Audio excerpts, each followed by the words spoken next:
ఒక బిల్డర్ దగ్గర కానీ ఒక డెవలపర్ దగ్గర కానీ ప్లాట్ ఏదైనా సరే కొనాలనుకునేటప్పుడు వాళ్ళ ప్రొఫైల్ చూడాలనుకుంటే ఫస్ట్ మనం ఏది గమనించాలి సార్? బిల్డర్స్ దగ్గర కానీ లేదా ప్లాట్ ప్రమోటర్స్ దగ్గర కానీ? ఇది నైస్ క్వశ్చన్ అండి. ఎనీ బిల్డర్ ఇప్పుడు కొత్తగా కంపెనీ స్టార్ట్ చేసినప్పుడు నేను ఈరోజు స్టార్ట్ చేసినానండి, అదే నేను ఈరోజు స్టార్ట్ చేశాను కదా, ఇప్పుడే స్టార్ట్ చేశాడు కదా, ఈయన దగ్గర కొనొద్దా అనుకుంటే కష్టం. అది అవును, అది మనం నిర్ణయించడానికి లేదు. అది నిర్ణయించడానికి లేదు. ఎవరైనా ఫస్టే కదా, అంతే కదా. ఏ కంపెనీ వచ్చినా ఫస్టే. అంతే. కానీ మనం అక్కడ ఆలోచించాల్సి ఏంటంటే, ఈయన కంపెనీ స్టార్ట్ చేశాడు, ఓకే, ఈయనకు బ్యాక్గ్రౌండ్ ఏమి ఎక్స్పీరియన్స్ ఉండేది కొంచెం ఆలోచించాలి.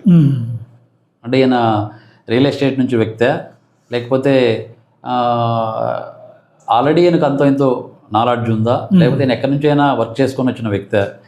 ఆ ఇన్ఫర్మేషన్ కొంత తీసుకోవడం మంచిది. ఎందుకంటే ఆ ఇన్ఫర్మేషన్ ఎందుకు తీసుకోవాలనుకున్నా అంటే, ఆ పర్సన్ కూడా కొంత కమిట్మెంట్తో రాగలుగుతాడు అనేది మనకు కొంచెం ధైర్యం ఉంటుంది.